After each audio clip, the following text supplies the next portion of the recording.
Laissez le stress et les paillettes aux autres. Chercher la performance d'un équilibre de sa vie personnelle et de sa vie professionnelle est une quête quotidienne. L'épisode à suivre, parrainé par NutriPure, montre l'importance de vivre pleinement toutes les dimensions de votre vie. Inspirez-vous de ce témoignage pour déplacer vos limites personnelles et vivre totalement ce que vous êtes.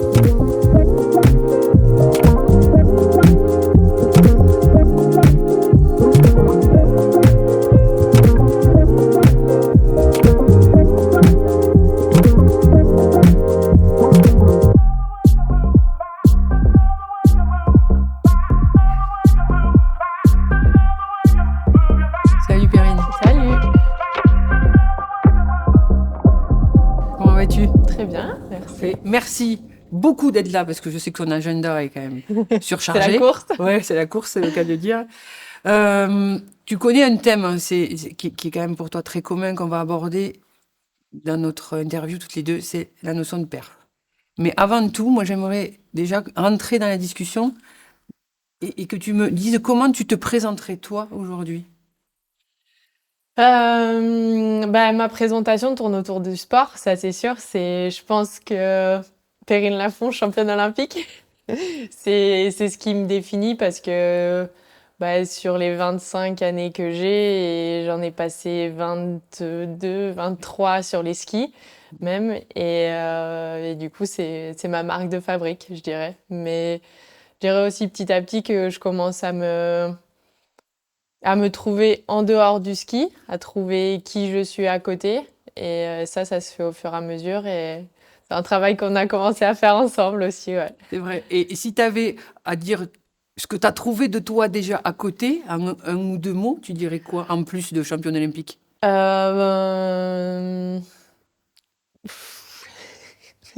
Comment l'expliquer? Je Comme tu dirais une femme entreprenante.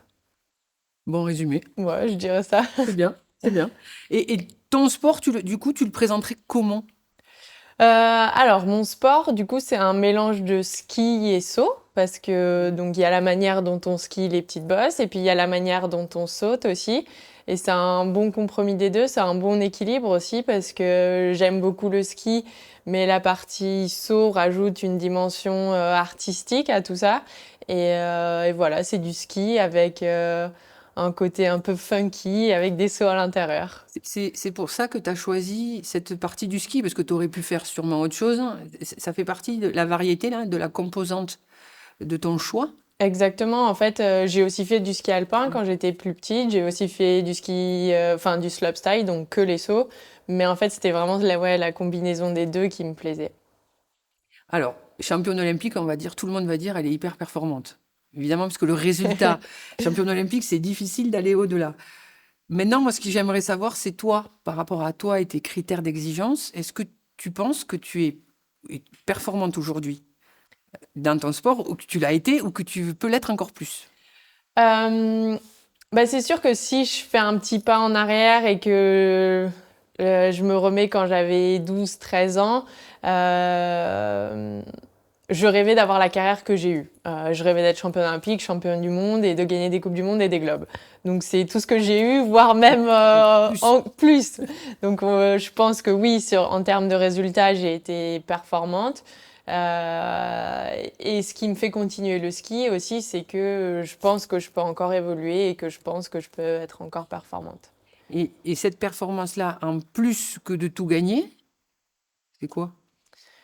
C'est sûr que quand tu as tout gagné, tu vas aller chercher de nouvelles choses parce que les coches de être championne olympique, être championne du monde, elles ont été casées.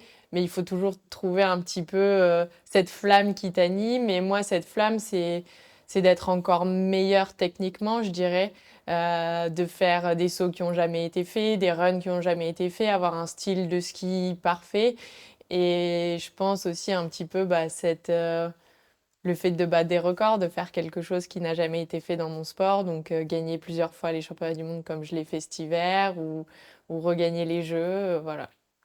Donc là, tu viens de définir ce que moi je pense de la perf, c'est-à-dire je définis la perf comme la capacité à faire des choses qu'on n'a jamais fait. Est-ce que tu es d'accord avec ça ? Je pense que Oui, oui, oui, c'est la capacité de se surpasser, de repousser ses limites. Après, être performant aussi, moi j'aime bien cette phrase, le plus dur, c'est pas d'arriver au top, mais c'est d'y rester.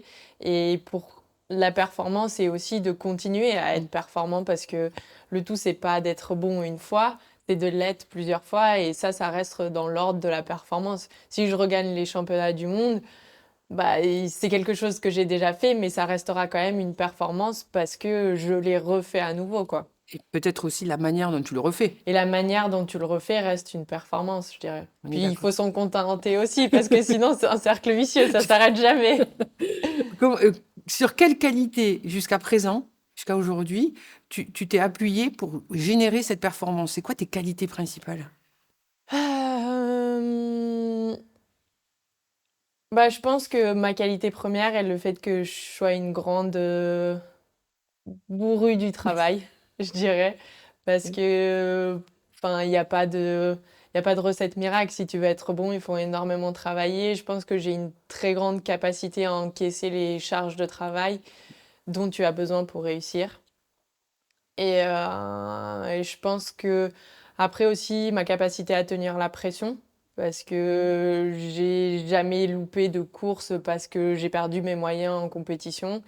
Et ça, c'est vrai que bah, ça arrive souvent chez des athlètes. Il y en a, ils sont très bons à l'entraînement, mais quand ils arrivent en compète, bah, il n'y a plus personne. Et je pense que ouais, ça a été une de mes qualités, et dès très jeune aussi. Et tu peux savoir, toi, d'où ça vient, ces qualités que tu décris, on les voit, effectivement, mais on ne sait pas à l'intérieur de toi, ça vient d'où, tu Ouais. l'appuies où, ce truc? Euh, Bah, c'est encore, même moi, c'est encore difficile à expliquer parce que j'apprends à me connaître petit à petit et Hein. j'apprends à comprendre aussi comment j'ai fait pour réussir. Parce que bah, c'est vrai que sur le moment, tout s'enchaîne très vite et bon, bah, tu réussis, mais c'est bien, tu veux continuer à de réussir. Mais après, c'est intéressant de comprendre pourquoi. Et pour l'instant, ce que j'ai compris, c'est que en fait, j'ai eu une manière d'être éduquée par mes parents qui a fait qu'on ne se satisfait pas de ce qu'on a et on cherche toujours à être plus performant. Donc je pense que c'est une des qualités et un de mes traits de caractère qui m'a été donné par mes parents très jeunes. Et c'est comme ça aussi que j'ai été formée, je dirais. Et après, ben voilà, ça s'est formé avec, ça a été le mélange avec mon ADN, aussi le caractère un peu de ma mère, de mon père. On est des gens entreprenants dans la famille et ça a fait ce combo, je C'est dirais. leur faute, en fait. Un petit peu, je dirais, ouais. Après, bah, je pense que ça vient toujours aussi de l'enfant lui-même, mais en tout cas, je pense que ça vient beaucoup de la manière dont on est éduqué. Et du coup, ce désir toujours là de vouloir continuer, parce que j'entends quand même, malgré ton année où tu dis que tu fais pas de compète, mais où tu te prépares encore à être Ouais. meilleur après, ce désir, il vient presque d'une insatisfaction. C'est ça. En fait, je dis souvent que je suis une éternelle insatisfaite. Et c'est une qualité autant que c'est un défaut, je dirais. Parce que c'est une qualité dans le sens où, en fait, tu vas toujours être envieux de plus. Tu vas toujours, t'es jamais vraiment rassasié. C'est ce qui te pousse à être meilleur tous les jours et à continuer de progresser et progresser. Mais en même temps aussi, bah, c'est vrai que quand tu as quelque chose, tu dis ouais, c'est cool, mais je peux quand même en faire encore mieux. Et c'est un petit peu la spirale infernale qu'on disait tout à l'heure. En fait, ça s'arrête jamais et des fois, bah, faut savoir un peu dire stop aussi. D'où le break que tu fais cette année D'où, en termes de compétition. ouais, voilà, d'où le Mm. break où je fais un petit peu cette année pour bah, déjà prendre conscience aussi de ce que j'ai fait dans ma carrière parce que je pense que j'en ai pas vraiment conscience de tout ce que j'ai réussi à faire et puis aussi laisser le temps à ma tête et à mon corps de se reposer parce que justement cette spirale infernale après elle en devient mauvaise où tu t'arrêtes jamais, où tu prends jamais le temps de te régénérer, de récupérer et où tu t'épuises en fait. Et je sais que bon voilà, si maintenant je veux durer dans le temps, faut prendre des phases de repos. Indispensable, Indispensable, ouais. j'ai bien compris. Est-ce que ces phases de repos sont dues aussi à certaines frustrations que tu as eues sur ta carrière, qui auraient pu... où tu as la sensation d'être passé à côté de certaines choses? Euh, Bah, il y a certaines frustrations au niveau un petit peu, je pense, de mon adolescence que j'ai pas vraiment trop vécu parce que j'ai commencé le très haut niveau quand j'avais 13 ans. Donc, il a fallu se mettre dans les rails du haut niveau, donc c'est-à-dire pas de fête, pas de sortie, pas de ci, pas de là. Et puis voilà, j'ai eu une vie professionnelle très jeune où voilà, t'as des restrictions un petit peu. Donc voilà, je suis pas partie avec les copains, à droite à gauche. Donc il y a eu un petit peu cette frustration que je regrette en aucun cas, mais que du coup, avec cette année un peu plus cool, je vais prendre le temps de faire un peu plus parce que ça fait partie aussi de mon équilibre en tant que femme et du coup en tant qu'athlète aussi, quoi. Une autre Perrine qu'on devrait trouver en 2024-25, pour l'année d'après, beaucoup plus adulte finalement, beaucoup plus équilibrée. Ouais, plus mature, je dirais, Ouais. plus réfléchie aussi et avec beaucoup plus de recul, j'espère aussi. Je pense que là, je fais vraiment un travail sur moi-même aussi pour justement être un peu satisfaite aussi de ce que je fais parce que tu as l'impression que ce que tu fais, oui, c'est bien, mais tu peux toujours faire mieux. Donc, prendre le temps de prendre conscience de tout ce qui a été fait, à quel point ça a été quelque chose de gros et commencer à préparer la suite, quoi. Et quand tu dis ça, préparer la suite, la notion de performance finalement, tu la vis depuis, tu as 25 ans, ça fait 22 ans que tu la vis. Est-ce que tu penses que c'est une notion qui va perdurer après? Je pense. Je pense parce qu'en fait, c'est ce qui m'anime aussi. Et c'est ce qui me fait me lever le matin. C'est ce qui me met la petite boule au ventre. C'est ce qui m'apporte de l'adrénaline. Et c'est vrai que même les projets que j'ai à côté du ski, déjà maintenant, en fait, je mets un petit peu la même intention que sur ma carrière professionnelle parce que c'est une déformation professionnelle, je dirais. Et Ou un trait de caractère? un trait de caractère aussi que je garderai sûrement toute ma vie, ouais. Et le petit truc qui se déplace là, du sport vers ta vie quotidienne, ta vie perso et ta vie hors ski, c'est quoi ce petit truc? Si les gens devaient l'entendre, ça serait quoi? Euh, c'est, je dirais, c'est cette notion en fait de repousser ses limites, ces notions de perf, en fait. C'est ça. Et tu le fais en permanence, tu le cherches en permanence? Ouais, en fait, c'est toujours être le meilleur ou la meilleure dans tout ce que j'entreprends. Ça peut être, enfin, du coup, dans ma carrière Ouais. professionnelle, dans le côté un peu plus business de ma carrière, ou même un jeu de société où je vais vouloir Gagner tout le gagner temps, tout le temps. Ouais, voilà. je me doute. Ouais. Tu dois être très agréable à vivre au quotidien. Ouais, pour mes Oui, cousins, ma famille et tout, avec qui je joue, ouais, c'est assez sympa ça doit être pour eux, ouais. sympa. Ouais, ouais, ça doit être très cool, très Ouais, très détendu. cool, Oui, ouais. oui, oui, oui, j'en doute pas. Ce désir de repousser les limites, quels sont les risques sur lesquels aujourd'hui tu dois être attentive finalement? Je pense qu'il y a plusieurs notions. Il y a la notion de savoir accepter que des fois, on ne peut pas être le meilleur. Ça, ce qui est pas simple parce que Ouais. dans le sport de haut niveau, tu as énormément de concurrence. Et laisser sa place de numéro un, c'est pas simple. Même encore là, je fais une année de break et se dire qu'il y a des filles qui vont prendre Ça des choses qui t'énerve. m'appartiennent depuis des années, ça Ça m'énerve. t'énerve, je comprends. Et, euh, et après, je dirais aussi ouais, sur le fait que on n'est jamais vraiment content de ce qu'on a fait. Ou du coup, ouais, il y a cette notion d'insatisfaction permanente. Et même si tu gagnes, même quand j'ai gagné les Jeux Olympiques, en fait, je me disais toujours, ouais, c'est bien, t'as gagné, mais on aurait pu faire mieux là, on aurait pu faire mieux ci. Et où en fait, même quand il y a du positif, tu rajoutes du négatif. Mm. Et où il faut faire attention que ça passe pas trop par du négatif, quoi. En contrepartie, presque, ta jouissance, elle est où? Je pense que elle est dans le dépassement de soi. Dans la réalisation, au moment où tu le fais? Ou Ouais, après? ou après, Après. parce qu'en fait, sur le moment, c'est très intense. Mais en fait, c'est quand tu arrives en bas de la piste et que tu sais que tu as fait une belle descente et que, ouais, bon, tu fais, mais tu sais que tu as fait quelque chose de cool, ça t'a mis les frissons, ça t'a apporté de la satisfaction. Et en fait, tu vas le chercher dans ça, dans aussi les nouveaux sauts que tu fais et que tu faisais pas avant, faire quelque chose que, bon, tu aurais peut-être pensé impensable il y a quelques années auparavant. Ça, c'est jouissif, ouais. Et ça, quand tu descends, quand tu fais une compète, quand tu fais plusieurs manches, euh, cette jouissance-là, tu la recherches pas pendant que tu skis? En fait, moi, pendant les compètes, j'ai du mal à l'atteindre parce qu'en fait, il y a tellement de pression et de Mm. stress et d'adrénaline qui viennent se rajouter dessus que ça m'inhibe un peu le plaisir de la compétition, je dirais. Et en fait, je pense que je prends plus de plaisir à l'entraînement qu'en compétition. Ouais. C'est ton gap de travail à faire pour C'est 2024-25, ça, c'est ça? ouais, exactement. Et je pense que la seule jouissance que je peux avoir, c'est quand je suis en haut du podium et que je regarde les autres d'en haut, quoi. C'est déjà bien, c'est une belle Ouais, c'est déjà pas mal. ouais, ouais, c'est une belle jouissance. Dans ta vie aujourd'hui d'athlète, est-ce que tu as le pendant que tu vis dans le sport, tu as la même intensité aujourd'hui de jouissance que tu peux avoir quand tu fais du sport? Tu arrives à...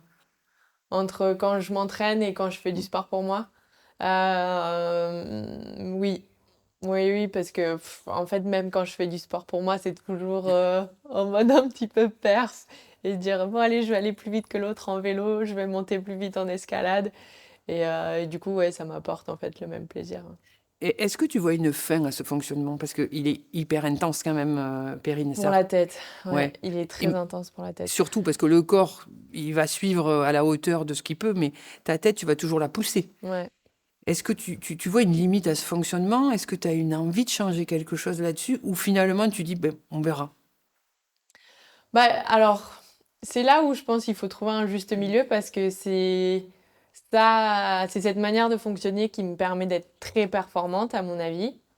Enfin, Oui, je c'est pense sûr. que oui, voilà. La psychologue donne la Oui, je te réponse. confirme. Mais en même temps, voilà, il faut que je fasse attention à ma tête et à lui donner un petit peu cette hormone de plaisir et à la satisfaire, à lui dire, ok, bon, bah, ce que tu as fait, c'est très bien, contente-toi de ça, quoi. Et où, voilà, c'est un travail qu'il faut que je fasse sur moi-même parce que maintenant, bon, bah voilà, j'ai fait 10 ans de haut niveau, de très haut niveau. Et, euh, et on sent quand même les années qui sont passées et à quel point cette intensité de performance que je demande à mon corps et à ma tête, elle a eu un impact quand même sur moi. Et où du coup, bah maintenant, il faut justement que je trouve un petit peu ce juste milieu et d'où cette année un peu plus cool aussi pour donner le temps à ma tête aussi de prendre conscience de déjà ce qui Mm. s'est passé, de se reposer, de remettre les compteurs bien à zéro pour continuer de repartir et continuer de pouvoir lui imposer ce que je lui demande, quoi. Ouais, l'exigence que tu lui demandes. L'exigence, ouais. Là, on a beaucoup parlé de ce que toi, tu vis, mais tu vas pas me contredire. Il y a tout un entourage autour de toi qui t'amène, qui t'aide, Ouais. qui t'embête parfois d'ailleurs, pour réaliser tout ça. Quelles sont les valeurs clés que tu mets en place euh, pour réussir dans ta vie d'athlète et avec ton entourage? Bah, je dirais tout simplement l'échange parce que en Mm. fait c'est juste en communiquant que ce soit avec l'entraîneur, le préparateur physique, le technicien, le psychologue, la préparatrice mentale. En fait c'est vraiment un échange et il faut que tout le monde soit coordonné. C'est pas seulement moi au milieu et qui parle à mes interlocuteurs qui sont autour de moi. En fait tout le monde est lié quoi et tout le monde doit parler entre eux De pour toi. de moi, bien sûr, Eh oui. soyons un petit peu Non, non, mais c'est narcissiques, important. Ouais. mais pour parler de ma performance, de ce que je fais en préparation physique, en préparation mentale, techniquement, pour coordonner tout ça en fait. Parce que si chacun fait son travail de son côté, mais que des fois bah, il y a un truc qui passe plus d'un côté, bah, il faut quand même que la liaison se refasse et du coup ça va se faire peut-être par un intermédiaire. C'est un petit peu un micmac.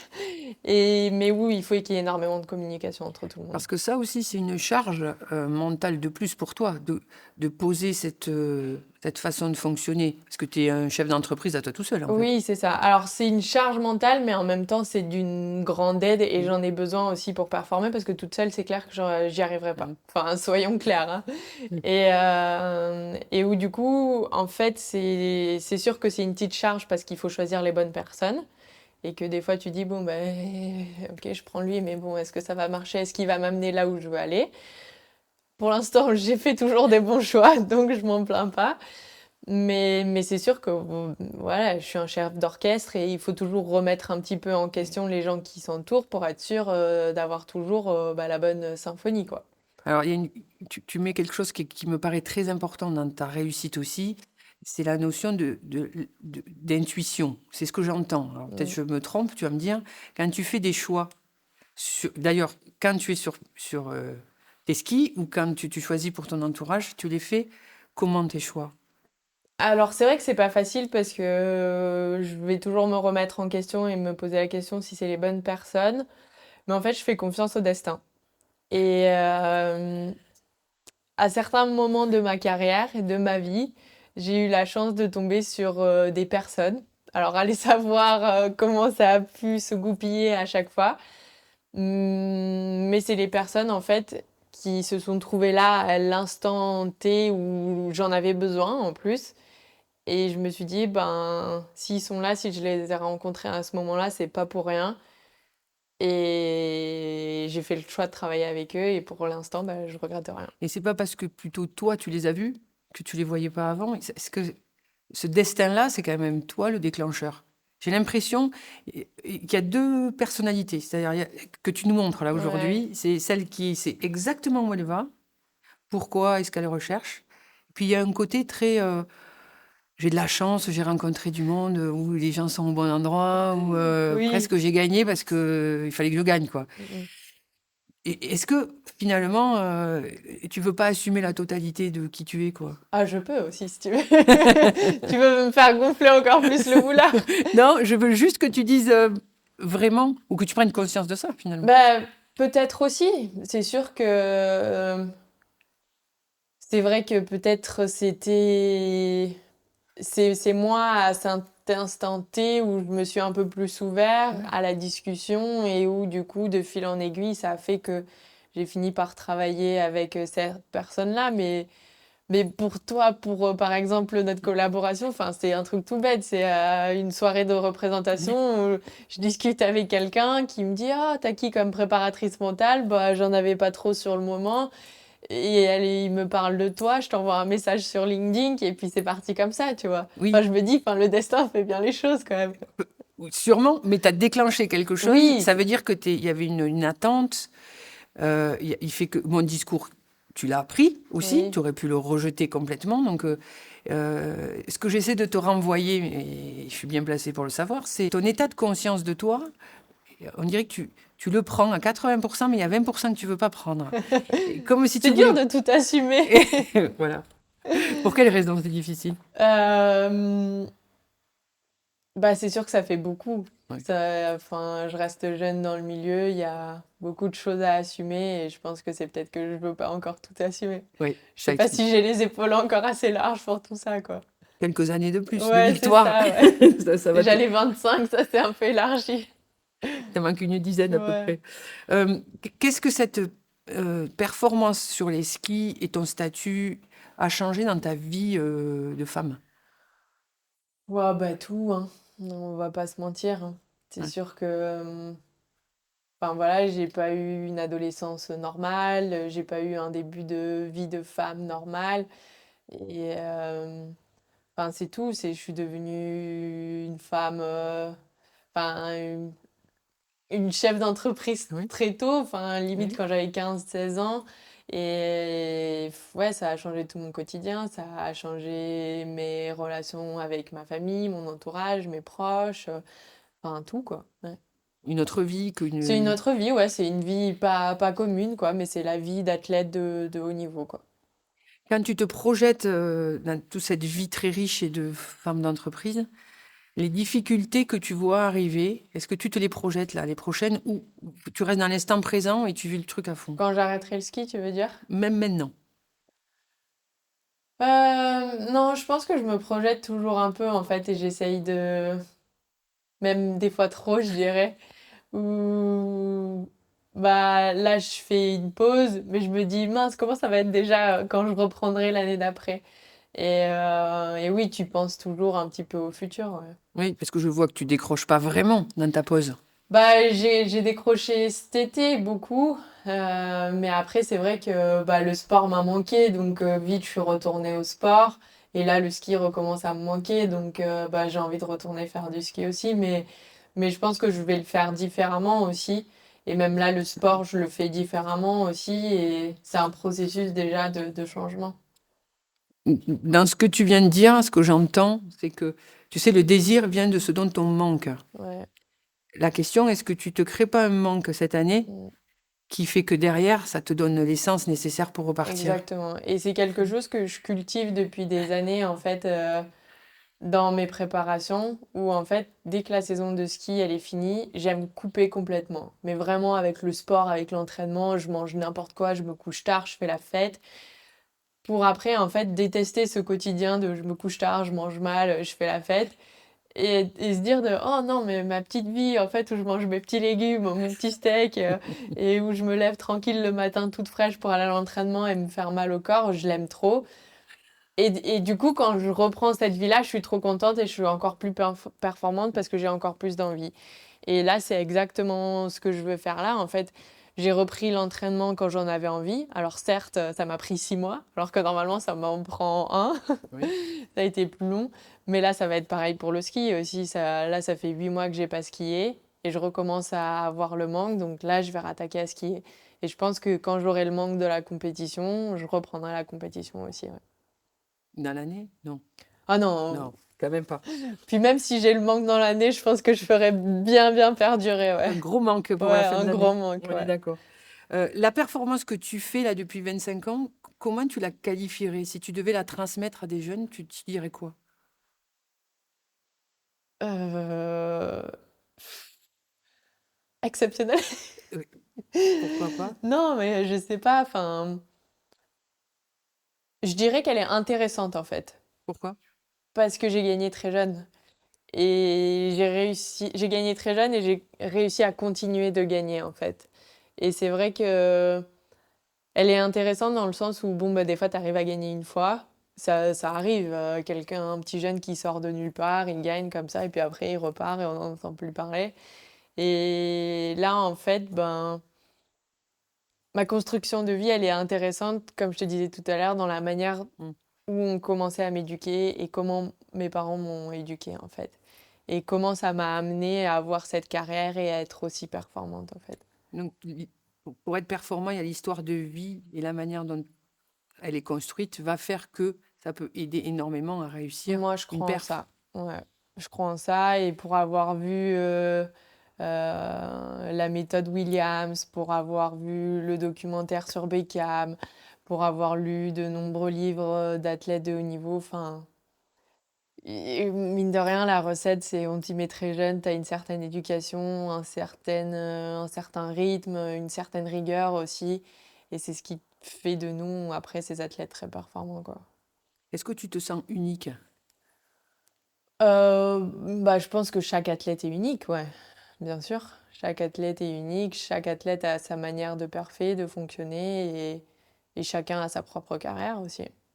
Oui. Et l'unicité, ce côté un peu unique, euh, est-ce que tu le cultives ou est-ce que tu n'y penses pas? Être exceptionnel, la comparaison à l'autre, est-ce que ça reste dans ta tête ou finalement tu es à un tel niveau où tu continues ta vie et ta route? Bah, en fait, la comparaison pour moi, elle est très flatteuse dans le sens où en fait, bah, ça m'arrive d'être comparée à Oui. des idoles de jeunesse, quoi. Et, Qui sont, par curiosité? qui était Anna Kearney, donc une américaine qui a le plus de victoires en Coupe du Monde. Que tu veux battre? Ouais. Jennifer Hales aussi, qui était une athlète qui avait 4 médailles d'or aux mondiaux et que du coup j'ai battu cet Oui. hiver. Et c'est vrai que bah, en fait, enfin, j'ai encore cette image des mondiaux dans l'hiver où j'arrive en bas de la piste et on me dit bon, bah en fait, t'as battu le record de toutes les filles dans la plaine de ski de boss. Et en plus, j'en étais même pas consciente parce que j'avais même pas fait les calculs ni rien. Et c'est là que tu te dis, ah ouais, mais c'était elle que je regardais des petites vidéos dans ma chambre quand j'étais jeune et je voulais skier comme elle. Et c'est là que tu dis, ah ouais, on a fait quelque chose de cool quand même. Oui. En fait, tu as conscience de tout ce que tu fais un peu d'extraordinaire et exceptionnel dans le monde du sport en général, hein, parce que ce que tu fais, ça sort de ton monde ski, on va dire Ouais. ça. La conscience, tu l'as après, parce que pendant, ça serait trop de pression. Je pense qu'en fait, tu prends surtout pas vraiment le temps d'y réfléchir, je dirais. Ou t'as la tête dans le guidon et en fait, bah, tu gagnes, bon, bah, c'est cool, bon, bah, qu'est-ce qu'on regagne après? Tu regagnes, bon, bah, qu'est-ce qu'on re-regagne après? Et c'est plus en fait quand tu t'arrêtes et que bon, bah, tu regardes ce qui a été fait que tu dis, ah oui, quand même, C'est pas mal. c'est pas mal. C'est pas mal. On Ouais. pourrait continuer. Est-ce qu'il y a une performance aujourd'hui que tu aimerais réaliser plus que tout au monde? Ouais, ce serait d'être double championne olympique. Ça n'a jamais été fait dans mon sport. C'est annoncé, hein? Ça va. On est d'accord? Trop de pression, j'ai pas besoin de pression en ce C'est moment. annoncé, donc il faut y aller maintenant, il faut y aller. Pour terminer, Perrine, parce que tu as dit beaucoup de choses, qu'est-ce que tu pourrais conseiller à des jeunes ou à des gens qui vont t'écouter pour vivre leur propre performance à eux? Ben, en fait, je dirais que il faut se fixer. En fait, il faut prendre le cheminement à l'envers. Tu veux être championne olympique, donc ok, c'est ton truc où tu veux aller tout là-haut. Tu dis, merde, comment je vais faire pour y arriver? Et en fait, il faut je dirais le diviser en étages, du style un peu pyramide, et pour monter crescendo en haut de la pyramide, je dirais, et être conscient en fait de ce que tu vas avoir besoin pour y arriver. Donc ça va être techniquement, mentalement, physiquement aussi. Et ok, tu te mets ces étapes et en face, se dire qui va m'amener à réussir ces étapes. Parce que tout seul, pour moi, c'est compliqué. Tu vas perdre beaucoup d'énergie et tu n'auras personne sur qui t'appuyer. Mine de rien, il faut aussi des qualités techniques, physiques, mentales, par des personnes dont qui c'est leur métier, donc psychologue, préparateur physique et tout ça, et qui vont t'aider à du coup cocher ces petits étages qui vont t'amener à ta performance, je dirais. Et si tu me permets, et le supplément d'âme, il est où? Dans quel sens? C'est que c'est très structuré ce que tu me dis. Oui, ouais. Très vrai, très structuré. Mais il y a autre chose que tu donnes. L'ambition? Je dirais l'ambition et la motivation. Ça, c'est vrai que c'est quelque chose que, au bout d'un moment, la motivation, même si, enfin, elle va pas se générer toute seule, quoi. C'est pas en mangeant un peu mieux ou en prenant un meilleur entraîneur que tu auras plus de motivation pour moi. C'est personnellement aussi être conscient de se dire, je vais avoir une énorme charge de travail, est-ce que je suis capable et est-ce que j'ai envie aussi de me donner les moyens de réussir, je dirais aussi. C'est les questions. Et tu as répondu à ces questions aujourd'hui? Je pense. Je crois. C'est oui. Ceux qui vont regarder nous le diront. Ok, on est d'accord. Je dirais oui. Ok. Merci beaucoup. Merci, avec C'était plaisir. top. Ouais. Ouais, merci. À bientôt. À bientôt.